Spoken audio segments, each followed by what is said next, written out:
Halo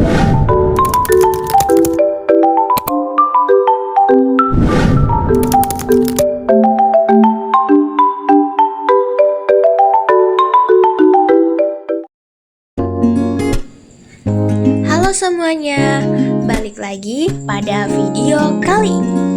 Nah, hari ini kita akan membahas tentang pasang surut air laut.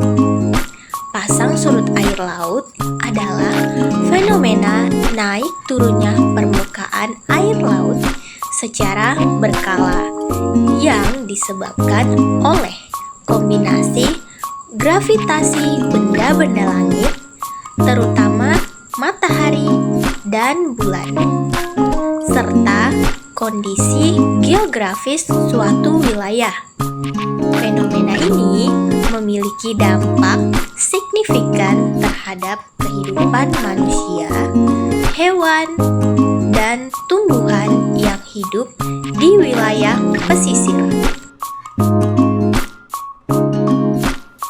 Definisi dan penyebab pasang surut air laut. Yang pertama, definisi.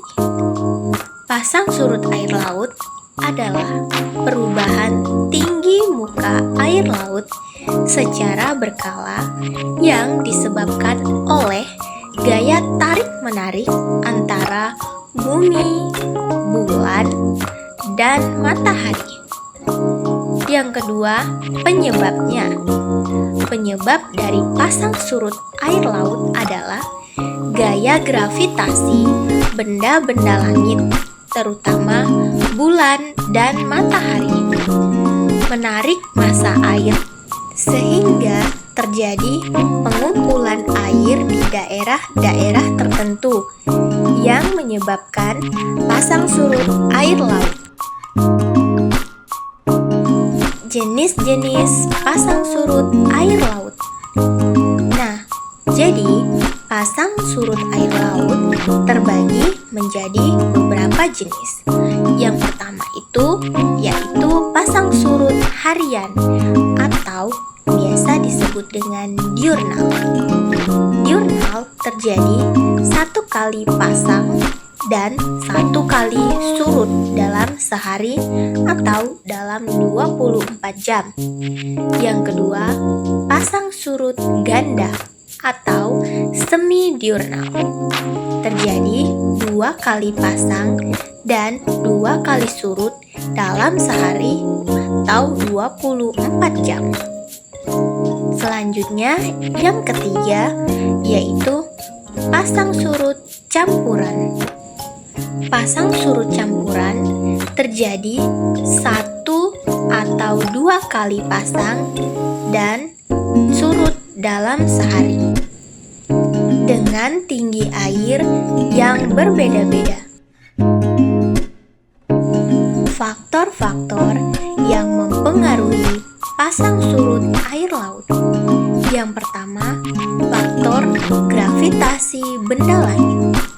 Gravitasi benda langit antara bumi, bulan, dan matahari menjadi faktor yang paling utama yang mempengaruhi pasang surut air laut. Yang kedua, yaitu topografi wilayah. Bentuk dan kedalaman dasar laut, serta lebar dan panjang selat atau teluk juga mempengaruhi pola pasang surut air laut. Yang ketiga, rotasi bumi. Pergerakan rotasi bumi juga berkontribusi terhadap terjadinya pasang dan surut air laut di berbagai wilayah. Selanjutnya, musim. Perubahan musim dapat menyebabkan perubahan pola pasang surut air laut di suatu wilayah. Yang berikutnya yaitu karakteristik pasang surut air laut. Karakteristik yang pertama yaitu amplitudo. Amplitudo adalah perbedaan ketinggian antara air pasang tertinggi dan air surut terendah.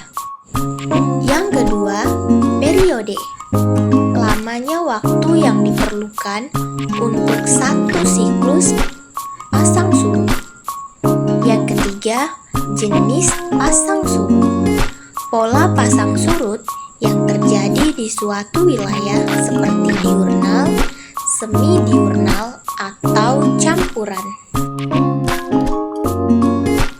Nah, teman-teman, pasang surut air laut ini juga memiliki dampak, yaitu dampak positif dan dampak negatif. Dampak positif yang terjadi akibat pasang surut air laut adalah pasang surut air laut dapat menciptakan habitat yang kaya untuk ekosistem pesisir dan memfasilitasi transportasi laut serta menghasilkan energi terbarukan. Yang kedua, dampak negatif. Dampak negatif dari pasang surut adalah pasang surut yang ekstrim dapat menyebabkan banjir rob, erosi pantai, serta kerusakan infrastruktur di wilayah pesisir. Nah, selanjutnya, selain memiliki beberapa dampak, yaitu dampak positif dan dampak negatif, pasang surut air laut juga memiliki beberapa manfaat. Nah, beberapa manfaat berikut adalah yang pertama, transportasi laut. Pasang surut air laut memungkinkan kapal masuk dan keluar dari pelabuhan dengan aman. Yang kedua, energi terbarukan. Pasang surut air laut dapat dimanfaatkan sebagai sumber energi terbarukan melalui pembangkit listrik tenaga pasang surut. Yang ketiga yaitu ekosistem pesisir. Pasang surut air laut mendukung terbentuknya habitat yang kaya bagi berbagai makhluk hidup di wilayah pesisir. Nah, selain memiliki beberapa dampak dan manfaat, pasang surut air laut juga memiliki cara atau upaya penanggulangan dampak negatif pasang surut air laut. Upaya penanggulangan yang pertama yaitu pembangunan infrastruktur. Dengan membangun tanggul, sawal, dan bangunan pengendali banjir untuk melindungi wilayah pesisir dari dampak pasang surut air laut. Yang kedua yaitu adalah penataan tata ruang. Dengan merencanakan tata ruang wilayah pesisir yang mempertimbangkan risiko pasang surut air laut. Selanjutnya, yang ketiga yaitu adalah pelestarian ekosistem alami. Dengan melestarikan ekosistem seperti mangrove dan terumbu karang yang dapat meredam dampak dari pasang surut air laut. Jadi, itulah beberapa upaya penanggulangan dari dampak negatif pasang surut air laut. Nah, baiklah teman-teman, setelah membahas tentang pasang surut air laut, sekarang kita akan memberikan kesimpulan. Pasang surut air laut merupakan fenomena alam yang sangat penting untuk dipelajari dan dikelola dengan baik. Pemahaman yang mendalam tentang penyebab, karakteristik, dan dampak pasang surut air laut dapat membantu kita memanfaatkan potensi positifnya serta meminimalisir dampak negatifnya.